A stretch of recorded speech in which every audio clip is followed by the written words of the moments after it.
Chi ha inventato la scrittura? Quando è stata inventata la scrittura? E perché è stata inventata?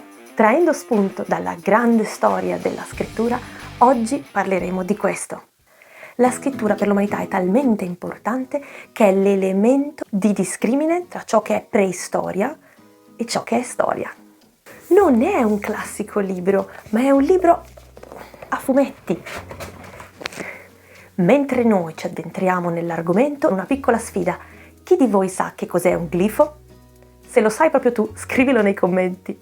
Non so esattamente quanto sarà lungo questo video, perché come mi sono addentrata nell'argomento ho trovato porte e porte e porte che si potevano aprire.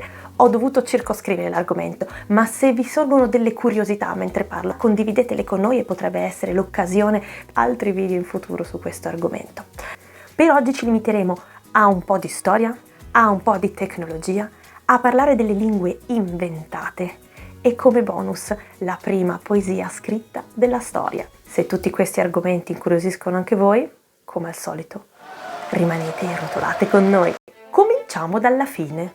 Lo standard Unicode. Che cos'è? È lo standard inventato nel 1991 che associa a ogni simbolo un codice. In questo modo, indipendentemente dallo strumento che usiamo, il computer o il telefono per esempio, riusciamo a leggere quello che viene scritto. Su più di 7.000 lingue note sono 292 quelle che hanno un sistema di scrittura e di queste 292, 159 sono già state inserite in Unicode e non sono necessariamente tutte lingue vive, alcune sono lingue morte, per esempio i geroglifici sono stati inseriti nel 2009.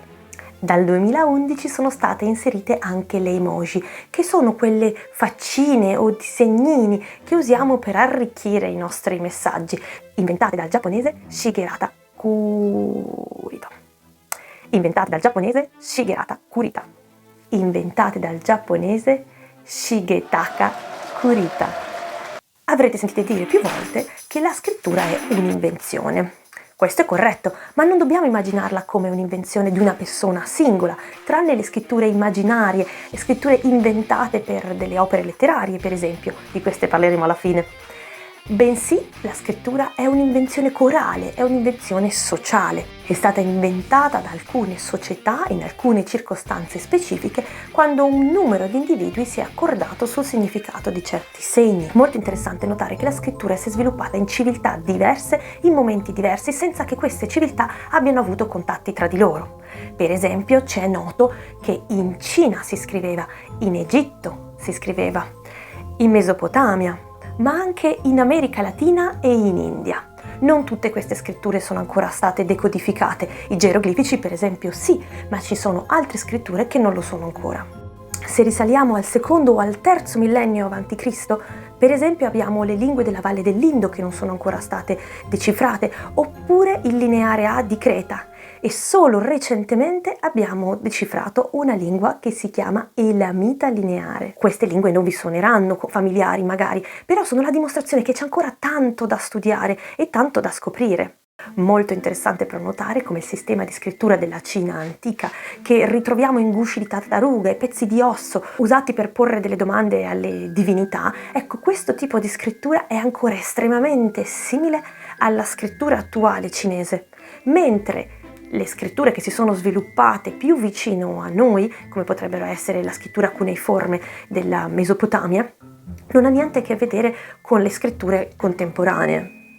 Altra curiosità molto interessante che non possiamo tralasciare in questo video è che in Egitto i geroglifici non venivano scritti soltanto sulle pietre, su supporti lapidei oppure sui muri, li troviamo nelle tombe, ma venivano scritti anche sul famosissimo papiro.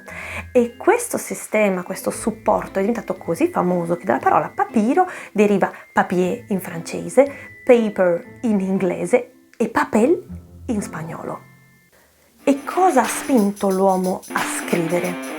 Nelle varie società abbiamo visto che i motivi sono stati diversi, per esempio appunto in Cina si usavano per l'arte divinatoria, ma spesso il motivo era di tipo economico, c'era bisogno di scrivere su sigilli quali erano le transazioni economiche, che cosa contenevano dei vasi, per esempio.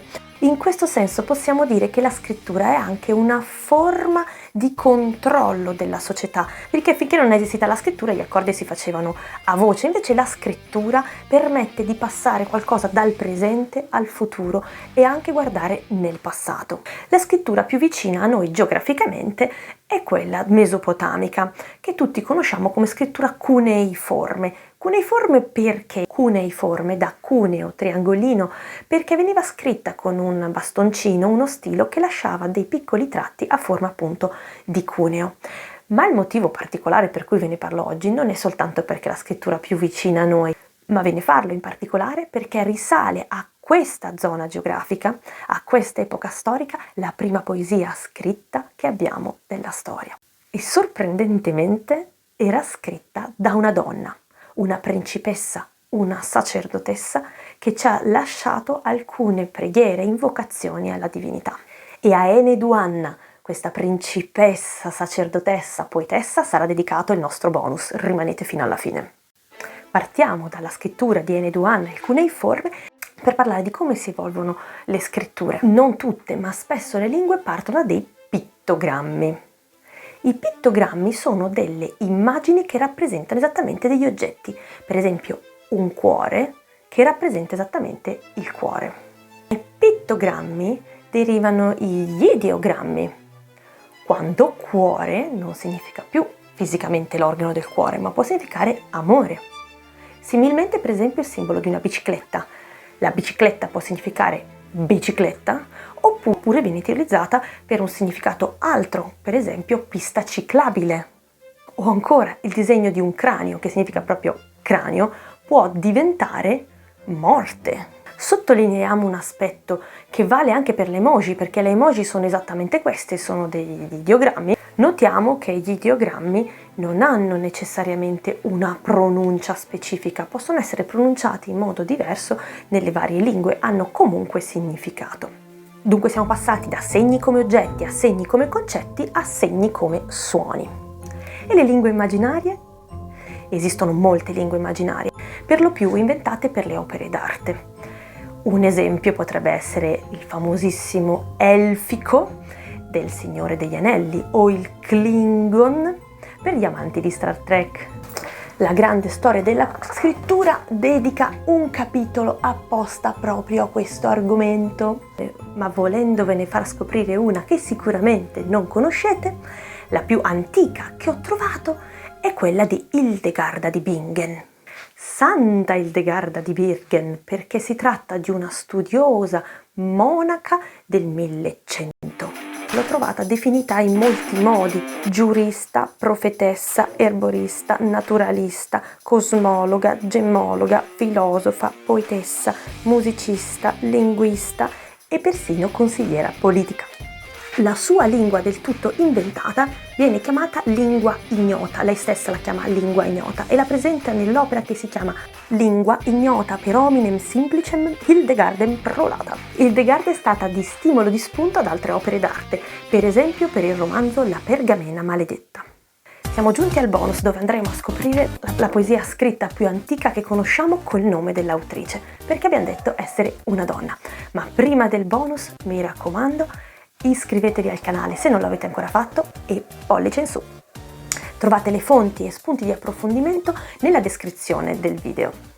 Con Enheduanna siamo nuovamente di fronte a una donna eccezionale, una donna che aveva un potere notevole perché era sacerdotessa presso un tempio di Ur. Ci sono giunti i suoi componimenti su molte tavolette e questo ci fa pensare che erano veramente famosi. In particolare il testo chiamato L'esaltazione di Inanna in 153 versi, dai quali sono tratti pochi versi che leggeremo oggi. Sentirete più volte la parola me, che erano dei sigilli che contenevano la conoscenza della divinità. Signora di tutti i me, risplendente di luce, donna virtuosa vestita dello splendore divino, diletta del cielo e della terra, sacerdotessa del dio An con il grande diadema, colei che ama la tiara consona alla grande sacerdotessa, la cui mano impugna i 7 me. O mia signora, tu sei la guardiana di tutti i grandi me. Tu hai riunito i me, tu hai legato i me alle tue mani, tu hai raccolto i me, tu hai stretto i me al tuo petto, come un drago, tu hai lanciato il veleno sui territori dei nemici. Quando tu ruggisci alla terra come il dio Iskur, la vegetazione non può resisterti, come un diluvio ti scendi dalla tua montagna, o potente del cielo e della terra, tu sei Inanna. Siamo di fronte a un testo del 2300 a.C. e io lo trovo di una potenza notevole. Fatemi sapere nei commenti cosa pensate di questo testo, se conoscevate questa poetessa o conoscevate anche Hildegarda di Bingen. Io nel frattempo vi saluto, vi attendo appunto nei commenti. Mi raccomando, condividete perché fa la differenza per sostenere il nostro progetto. Like e iscrivetevi. Ciao, rotolate con noi! I pittogrammi e gli ideogrammi sono uguali. A scoprire la poesia scritta più antica che conosco. La poesia scritta più antica che conosco. Cenno a una che immagino non conosco. Ma volendo